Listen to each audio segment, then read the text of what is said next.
Good morning everyone, welcome to knowledge account. আমরা দেখব 16 June 2025 এর ডেলি কারেন্ট অ্যাফেয়ার্স, তার সাথে সাথে রিলেটেড স্ট্র্যাটেজিকে। যেমন আজকের ফার্স্ট কোয়েশ্চেন, ভারতের প্রথম আন্ডার ওয়াটার জাদুঘর এবং কৃত্রিম প্রবাল প্রাচীর কোথায় নির্মিত হবে? যেহেতু ভারতের প্রথম, তাই এটা গুরুত্বপূর্ণ, ভালো করে দেখে রাখো। মহারাষ্ট্রে ভারতের প্রথম আন্ডার ওয়াটার মিউজিয়াম আর আর্টিফিশিয়াল কোরাল রিফ তৈরি হবে। সিন্ধুদুর্গতে হবে মহারাষ্ট্রের এটা। তো তোমাদের কিছুদিন পরেই দেখবে এটা স্ট্যাটিক জিকে হয়ে যাবে, কোয়েশ্চেন আসবে ভারতের প্রথম আন্ডার ওয়াটার মিউজিয়াম কোথায় তৈরি হয়েছে, অথবা আন্ডার ওয়াটার মিউজিয়াম কোথায় আছে, বা আর্টিফিশিয়াল প্রবাল প্রাচীর কোথায় আছে। তো এই জায়গাটা আমাদেরকে মনে রাখতে হবে, সিন্ধুদুর্গ মহারাষ্ট্র। 10 জুন 2025 এটা উদ্বোধন করেছেন এর কাজটা INS গুলদার। এটা ভারতীয় সেনাবাহিনীর অবতরণকারী একটা জাহাজ, এই যেটা তোমরা ছবিতে দেখতে পাচ্ছ। মহারাষ্ট্রের মুখ্যমন্ত্রী দেবেন্দ্র ফডনবিস ভার্চুয়ালি অংশ নিয়েছিলেন। ভারতের প্রথম জলতলের জাদুঘর আর প্রবাল প্রাচীর নির্মাণটা প্রধান উদ্দেশ্য অবশ্যই সামুদ্রিক ইকো ট্যুরিজমকে আরো উৎসাহিত করা। ইনডাইরেক্টলি হচ্ছে এটার মানে একটা সেকেন্ড একটা উদ্দেশ্য, এম, যাতে সামুদ্রিক মেরিন ইকো ট্যুরিজম যাতে আরো ভালো করে থাকে, সেটাকে উৎসাহিত করা যায়। ডিসেম্বর 2025 অথবা 2026 সালের শুরুতে মোটামুটি এটা শেষ হয়ে যাবে বলে মানে আশা করা হচ্ছে, সেরকমই প্ল্যান করা হয়েছে। প্রথমবারের মতো ভারতে সামুদ্রিক ঐতিহ্য সংরক্ষণ আর প্রদর্শনের অনন্য পদক্ষেপ হচ্ছে এটা। রাজ্য আর দেশের জন্য ইকো ট্যুরিজম আর সমুদ্র সংরক্ষণের দিক থেকে এক যুগান্তকারী উদ্যোগ হচ্ছে এটা। প্রকল্পটা কারা কারা বাস্তবায়ন করছে? মহারাষ্ট্র সরকারের মহারাষ্ট্র পর্যটন উন্নয়ন কর্পোরেশন সামুদ্রিক আর পরিবেশ বিশেষজ্ঞদের সহযোগিতায় এই প্রকল্পটা বাস্তবায়ন করছে। এটা ভারত সরকারের পর্যটন মন্ত্রণালয় দ্বারা সমর্থিত। পর্যটন মন্ত্রক এই প্রকল্পের জন্য 46.91 কোটি টাকা অনুমোদন করেছে, যার লক্ষ্য রাজ্য আর দেশের সামুদ্রিক সংরক্ষণ এবং পর্যটনকে উৎসাহিত করা। নির্মাণ দেখো, প্রাক্তন INS যে গুলদার, এটার সম্পর্কে আমাদের একটু দেখে রাখা উচিত। এটা পোল্যান্ডে তৈরি হয়েছে, নৌবাহিনীতে কমিশন হয়েছিল 1985 সালের 30 ডিসেম্বরে। 1985 সাল পর্যন্ত পূর্ব নৌ কমান্ডে দায়িত্ব পালন করেছে, আন্দামান নিকোবর কমান্ডে 1995 থেকে 2024। এটা 12 জানুয়ারি 2024 ফাইনালি অবসর গ্রহণ করেছে। মোট 39 বছর সেবা দিয়েছে এই তোমার হচ্ছে INS গুলদার। অপারেশন আমান, অপারেশন পবন, এগুলোর সাথেই গুলদার কিন্তু যুক্ত ছিল।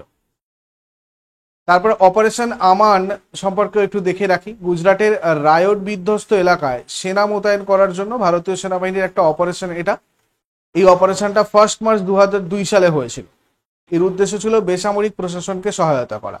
আর অপারেশন পবন এটা ছিল ভারতীয় শান্তিরক্ষী বাহিনী কর্তৃক পরিচালিত একটা সামরিক অভিযান, যেটা 1987 সালের শেষের দিকে শ্রীলঙ্কা জাফনা শহরটিকে Liberation Tigers of Tamil Eelam বা তামিল টাইগার্সদের কাছ থেকে দখল করার জন্য শুরু করা হয়েছিল। যুক্তরাজ্যের লর্ডসে ICC বিশ্ব টেস্ট চ্যাম্পিয়নশিপ 2025-এর ফাইনাল ম্যাচে, আচ্ছা এই জায়গাটা তোমাদের আমি একটু স্কিপ করছি, এটা একটু আগের দিনেরটা তোমাদের চলে এসেছে। যাই হোক, পরের প্রশ্নে যাবার আগে বলে দিই, জেনারেল স্টাডিজ ফাউন্ডেশন 3 এটা তোমাদের সেন্ট্রাল এবং স্টেট এক্সামের জন্য ডেডিকেটেড একটা ব্যাচ, জিকের জন্য। এখানে অফার প্রাইস এখনো অ্যাভেলেবেল, লিমিটেড অফার প্রাইসে তোমরা জয়েন করতে পারো। পরিবর্তন ব্যাচ কোর্স তোমাদের চলছে, এখানে তোমাদের সমস্ত জিনিসটা available, chapter wise class, test, full length mock test, সমস্ত কিছুটাই এখানে অ্যাভেলেবেল। রেলওয়ে গ্রুপ ডি এখানেও তাই। প্রত্যেকটা ব্যাচেই তোমরা যদি খুব সুন্দরভাবে প্রত্যেকটা সাবজেক্টের চ্যাপ্টার ওয়াইজ ডিটেলস জিনিসগুলো বুঝে তারপর তার MCQ প্র্যাকটিস করে আবার এক্সামের জন্য ফুল লেন্থ প্র্যাকটিসও করতে যাও, তাহলে এই প্রত্যেকটা ব্যাচেই সেগুলো অ্যাভেলেবেল তোমাদের কাছে। প্রয়োজন এর অনুযায়ী তোমরা বুলেট ব্যাচ, রাপ্তি ব্যাচ, এই ব্যাচগুলোতে জয়েন করতে পারো। যার শেষ ভালো তার সব ভালো, এর জন্য RRB NTPC তোমাদের মক টেস্টও রেডি করে দিয়েছি আমি অ্যাপে, তোমরা চাইলে ওখান থেকে মক টেস্টও দিতে পারো। নলেজ অ্যাকাউন্ট অফিসিয়াল অ্যাপে সমস্তটাই রয়েছে। রিসেন্টলি তোমাদের WBSSC গ্রুপ সি এবং গ্রুপ ডি ব্যাচ এগুলো স্টার্ট হয়েছে, এবং কম সময়ের জন্য এগুলোতে তোমাদের রেগুলার একটা জিকে প্রত্যেকটা সাবজেক্টে যেরকম ক্লাস হচ্ছে সেই অনুযায়ী মক টেস্টেরও ব্যবস্থা করা হচ্ছে। তো এগুলোতে সমস্ত সুবিধা পেতে চাইলে তোমরা একদম প্রথমের দিকে জয়েন হতে পারো। A to Z তোমরা প্রিপারেশন নিতে পারবে এই গ্রুপ সি গ্রুপ ডি ব্যাচের জন্য।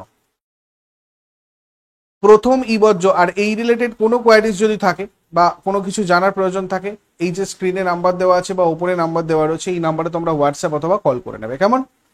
এবার দেখো, প্রথম ই-বর্জ্য পুনর্ব্যবহার পার্ক ভারতের কোন রাজ্য বা কেন্দ্রশাসিত অঞ্চলে তৈরি হচ্ছে? তো এটা তৈরি হচ্ছে কোথায়? দিল্লিতে। ভারতের প্রথম ই-বর্জ্য ইকো পার্ক এটা তৈরি হচ্ছে দিল্লিতে, যেটা হলম্বি কালানে রয়েছে। এই পার্কটা 11.4 একর জমির উপর তৈরি হচ্ছে এবং এখানে বছরে প্রায় 51,000 মেট্রিক টন ই-বর্জ্য প্রক্রিয়াকরণ করা সম্ভব হবে। এখানে বিভিন্ন ধরনের ই-বর্জ্য যেমন কম্পিউটার, মোবাইল, টিভি ইত্যাদি রিসাইক্লিং করার মাধ্যমে আবার ব্যবহারের যোগ্য করে তোলা হবে। এই ই-বর্জ্য ইকো পার্কটা দেশের জন্য একটা গুরুত্বপূর্ণ পদক্ষেপ, যেটা ইলেকট্রনিক বর্জ্য ব্যবস্থাপনাকে আরো উন্নত করবে এবং পরিবেশের উপর এর নেতিবাচক প্রভাব কমাতে সাহায্য করবে। এরপরে চলে আসবো দিল্লি নিয়ে, আমি একটু বলবো। 1911 সালে এটা গঠিত হয়, কেন্দ্রশাসিত অঞ্চল হিসাবে পরিণত হয় 1956-তে। রাজধানী দিল্লি, আন্তর্জাতিক কোনো সীমানা নেই, একদম মাঝখানে রয়েছে এটা দেশের। দুটো রাজ্যের সাথে সীমানা রয়েছে, একটা হচ্ছে হরিয়ানা, একটা হচ্ছে উত্তরপ্রদেশ। টোটাল 11টা জেলা রয়েছে, সরকারি ভাষা হিন্দি। বিধানসভার সিট 70টা, রাজ্যসভার সিট 3টে, লোকসভার সিট 7টা। দিল্লি হাইকোর্ট হচ্ছে এখানকার হাইকোর্ট, যেটা দিল্লিতে রয়েছে। প্রথম লেফটেন্যান্ট গভর্নর আদিত্যনাথ ঝা, বর্তমান লেফটেন্যান্ট গভর্নর বিনয় কুমার সাক্সেনা। প্রথম মুখ্যমন্ত্রী ব্রহ্মপ্রকাশ, বর্তমান মুখ্যমন্ত্রী রেখা গুপ্তা। আর সুষমা স্বরাজ, শীলা দীক্ষিত, অতিশী, এদের পর রেখা গুপ্তা ফোর্থ এবং দিল্লির ন্যাশনাল ক্যাপিটাল টেরিটরির মুখ্যমন্ত্রী হওয়ার জন্য 9th ব্যক্তি। মানে কংগ্রেস এর শীলা দীক্ষিত 1998 থেকে 2013 সাল পর্যন্ত সব থেকে দীর্ঘকালীন মুখ্যমন্ত্রী ছিলেন। বিজেপির সুষমা স্বরাজের 52 দিনের সবচেয়ে কম মেয়াদের মুখ্যমন্ত্রিত্ব ছিল এবং সুষমা স্বরাজ এনসিডি দিল্লির প্রথম মহিলা মুখ্যমন্ত্রীও ছিলেন। স্টেট অ্যানিমাল দিল্লির nilgai, state bird sparrow, state tree flamboyant. এটা ভারতের জনসংখ্যার দিক থেকে দ্বিতীয় বৃহত্তম শহর। এডওয়ার্ড লুটিয়েন্স ছিলেন রাজকীয় রাজধানী দিল্লির স্থপতি এবং designer. Herbert Baker Viceroy House নির্মাণের সাথে যুক্ত ছিলেন, নতুন দিল্লিতে ভবন রয়েছে। তারপরে এসবিআই জেনারেল ইন্স্যুরেন্সের ডেপুটি চিফ এক্সিকিউটিভ অফিসার হিসেবে কাকে নিযুক্ত করা হয়েছে? এসবিআই জেনারেল ইন্স্যুরেন্সের ডেপুটি চিফ এক্সিকিউটিভ অফিসার হিসেবে মোহাম্মদ আরিফ খানকে নিযুক্ত করা হয়েছে। এটা একটা সাধারণ বীমা কোম্পানি, যেটা 2009 সালে প্রতিষ্ঠিত হয়েছিল, 2010 সালে কার্যক্রম স্টার্ট করে। সদর দপ্তর মুম্বাইতে আছে। সিইও রয়েছেন বর্তমানে কিশোর কুমার পলু দাসু। আর এটা প্রতিষ্ঠিত হয়েছিল 2009, যেটা বললাম, সদর দপ্তর মুম্বাই। রিসেন্ট অ্যাপয়েন্টমেন্ট এই ধরনের ব্যাংকিং আর ইন্স্যুরেন্স সেক্টরে আমরা যদি দেখি, সিইও অফ আশীর্বাদ মাইক্রো ফাইন্যান্সের Roy Varghese, MD and CEO of Punjab and Sind Bank Swarup Kumar Saha, CFO and UCO Bank Sumit Khandelwal, CEO of Deutsche Bank India global capability centre Stefan Schaffer. Next, Andhra Pradesh সরকার ঘোষিত তাল্লিকি বন্দনম প্রকল্পের আওতায় প্রতিটা স্কুলগামী শিশুর মাকে বার্ষিক কত টাকা আর্থিক সহায়তা প্রদান করা হবে? এখানে 15,000 টাকা এই ধরনের সহায়তা, আর্থিক সহায়তা প্রদান করা হবে। দেখো, এই তাল্লিকি বন্দনম প্রকল্প যেটা, এটা অন্ধ্রপ্রদেশ সরকার উদ্যোক্তা, অনুমোদন করেছে মুখ্যমন্ত্রী চন্দ্রবাবু নাইডু। স্কুলগামী শিক্ষার্থীদের মায়েদের আর্থিক সহায়তা প্রদান করা হবে। 8,745 কোটি টাকা বরাদ্দ করা হয়েছে। প্রতি মাকে বছরে 15,000 টাকা দেওয়া হবে। এরকম 67 লক্ষ শিক্ষার্থী পাবে। প্রথম শ্রেণী থেকে ইন্টারমিডিয়েট প্রথম বর্ষ পর্যন্ত টাকা পাঠানো হবে সরাসরি মায়েদের ব্যাংক অ্যাকাউন্টে। টিডিপি নেতৃত্বাধীন জোট সরকার প্রথম বর্ষপূর্তি উপলক্ষে এটা ঘোষণা করেছিল। আর এই শিক্ষা ব্যবস্থা মায়েদের সক্রিয় অংশগ্রহণ আর শিক্ষার্থীদের উপস্থিতির বৃদ্ধি লক্ষ্য নিয়ে চালু হয়েছে। অন্ধ্রপ্রদেশ গঠিত হয় 1953 সালে। রাজধানী অমরাবতীর, আন্তর্জাতিক কোনো সীমানা নেই। অন্ধ্রপ্রদেশের উত্তরে তেলেঙ্গানা, ছত্তিশগড় আছে, দক্ষিণে তামিলনাড়ু, উত্তর পূর্বে ওড়িশা, পশ্চিমে কর্ণাটক আর পূর্বে বঙ্গোপসাগর। জেলার সংখ্যা টোটাল 26টা 2023 ফেব্রুয়ারি অনুযায়ী। সরকারি ভাষা তেলেগু।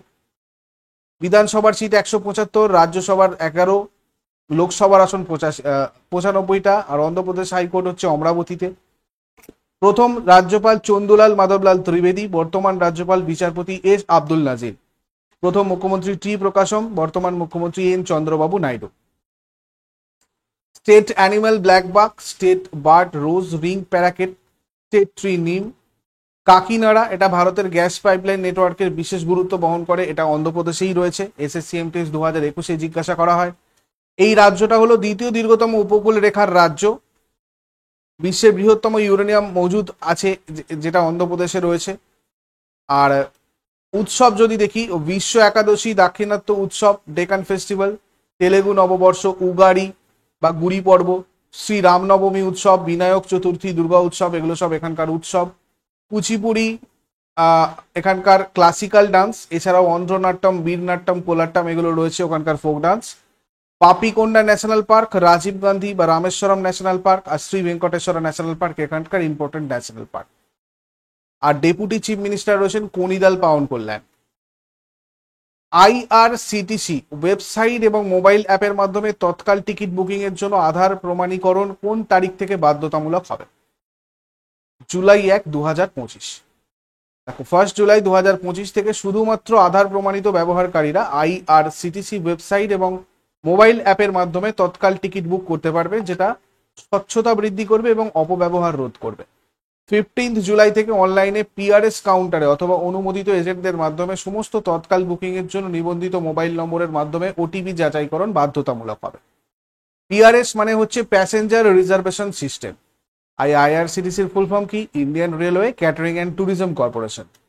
হেডকোয়ার্টার নিউ দিল্লিতে রয়েছে, 1999-এ ফাউন্ডেড।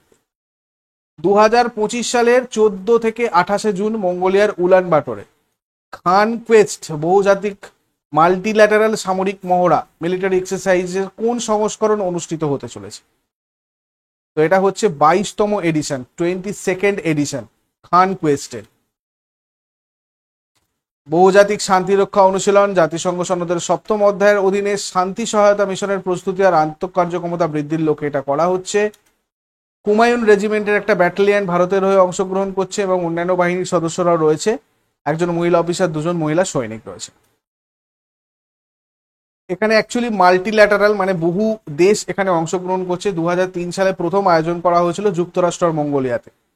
2006 সাল থেকে এটা হচ্ছে, এই মাল্টিল্যাটারাল ফর্মে হচ্ছে, মানে বিভিন্ন দেশ অংশগ্রহণ করছে। এখন এটা 22nd এডিশন। আর এর আগে 2024-এ হয়েছিল মঙ্গোলিয়ায়। যৌথ পরিকল্পনা কৌশল, আন্তঃকার্যক্ষমতা আর সৌহার্দ্য বৃদ্ধি, এইগুলোই হচ্ছে তোমার এটার মেন লক্ষ্য।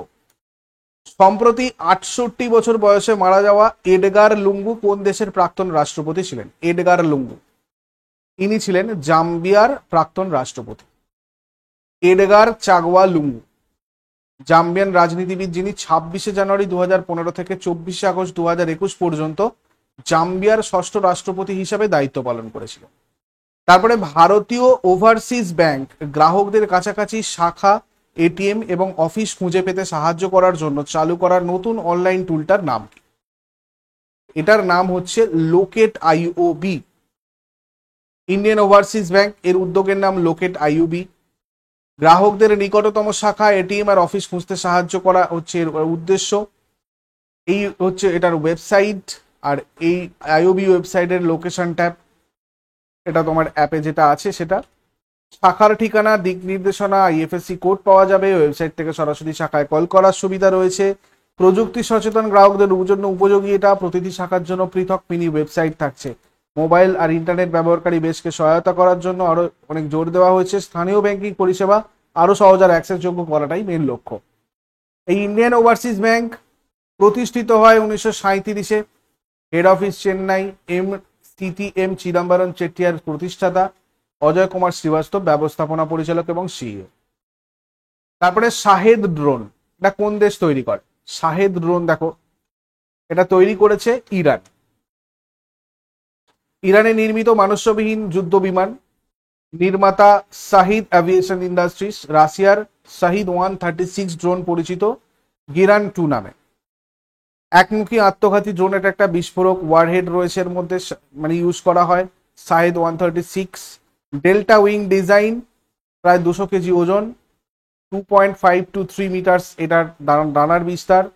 সর্বোচ্চ গতি 185 কিলোমিটার পার আওয়ার, 1000 থেকে 2500 কিলোমিটার পর্যন্ত রেঞ্জের। Disposable rocket booster, piston engine, GPS GLONASS দ্বারা পূর্ব নির্ধারিত স্থানাঙ্কে পৌঁছায়। ইলেকট্রনিক জ্যামিং প্রতিরোধী ব্যবস্থা রয়েছে। আর নতুন ভেরিয়েন্ট, এটা উন্নত এআই এবং অ্যালগরিদম দ্বারা টার্গেটিং আর নেভিগেশন। রাশিয়ার ইউক্রেন হামলা আমরা যদি দেখি 2025-এর 11ই জুনে হয়েছে। তারিখ 2025 11 জুন। রাশিয়ার ইউক্রেনের উপর বৃহৎ বিমান হামলা হয়েছে, যেখানে 300+ ড্রোন আর ক্ষেপণাস্ত্র ব্যবহার করা হয়েছে। এর মধ্যে 250টা এই শাহেদ ড্রোন ছিল। রাশিয়ার শাহেদ 136 ড্রোন পরিচিত জেরান-2 নামে। রাজীব গান্ধী বন সংরক্ষণ প্রকল্প সম্প্রতি কোন রাজ্যে শুরু হয়েছে? হিমাচল প্রদেশে শুরু হয়েছে। রাজীব গান্ধী বন সংবর্ধনা হিমাচল প্রদেশ, এটা উদ্বোধন করা হয় 2 জুন 2025-এ। স্থল হামিরপুর, উদ্বোধক মুখ্যমন্ত্রী সুখবিন্দর সিং সুকু। ক্ষয়প্রাপ্ত বনভূমিতে ফলদ গাছ রোপণের মাধ্যমে সবুজ আচ্ছাদন বৃদ্ধি হচ্ছে উদ্দেশ্য।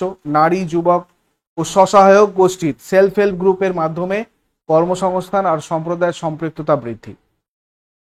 বনকর্মীর ঘাটতি পূরণ, পরিবেশগত চ্যালেঞ্জ মোকাবিলা, স্থানীয় পর্যায়ে নারী যুবকদের জন্য কর্মসংস্থান সৃষ্টি, বনের স্বাস্থ্য পুনরুদ্ধার ও নাগরিক সম্পৃক্ততা বৃদ্ধি, এগুলোই হচ্ছে এর লক্ষ্য। তারপর 2025 সালের অস্ট্রিয়ান রেস ওয়াকিং চ্যাম্পিয়নশিপ মহিলাদের 10 কিলোমিটার দৌড়ে কে স্বর্ণপদক জিতেছিলেন? এই মরশুমের প্রথম জয় যেটা, প্রিয়াঙ্কা গোস্বামী। ইন্সব্রুকে অস্ট্রিয়ান রেস ওয়াকিং চ্যাম্পিয়নশিপে মহিলাদের 10 কিলোমিটার দৌড়ে 47.54 মিনিট সময় নিয়ে সোনা জিতেছেন প্রিয়াঙ্কা গোস্বামী।